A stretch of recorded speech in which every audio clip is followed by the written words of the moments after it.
Hello dear students, आज हम करने वाले हैं 5 most commonly used phrasal verbs and this is the 18th part in this series.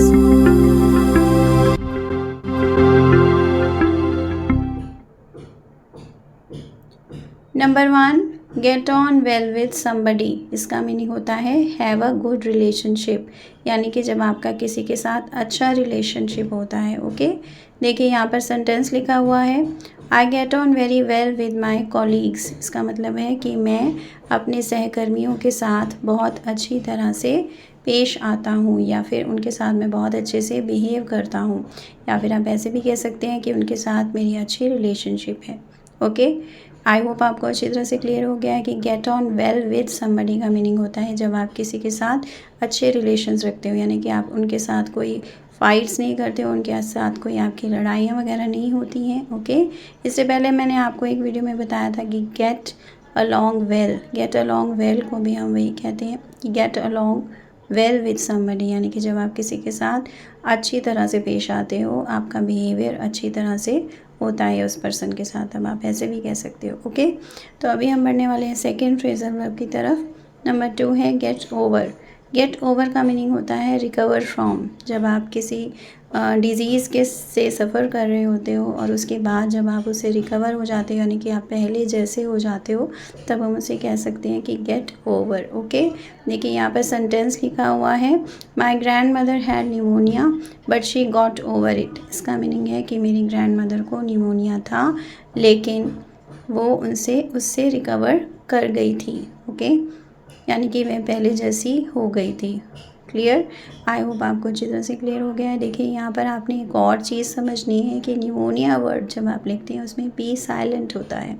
अब हम देखते हैं number 3, gate rid of. Gate rid of का मीनिंग होता है एलिमिनेट, जिसे आप हिंदी में ऐसे भी कह सकते हो छुटकारा पा लेना। ओके, जब आप ऐसे सेंटेंस बनाओ तब आप उसमें इस तरह की कोई बात कर सकते हो जिसमें कि आप किसी चीज़ से बहुत तंग थे और आपने उससे छुटकारा पा लिया है।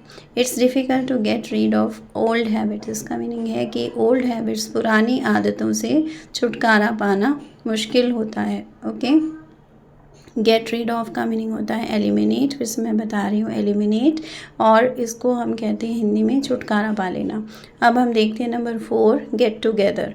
गेट टुगेदर का मीनिंग होता है मीट ईच अदर। ये बहुत ही ज़्यादा कॉमनली यूज फ्रेजल वर्ब है, शायद आपको इसका मीनिंग पता भी होगा। ओके, जब आप लोगों से मिलते हो तो आप उसे कह सकते हो कि हमने गेट टुगेदर करी है। Let's get together for lunch tomorrow. इसका मीनिंग है कि चलो कल लंच के लिए एक दूसरे से मिलते हैं।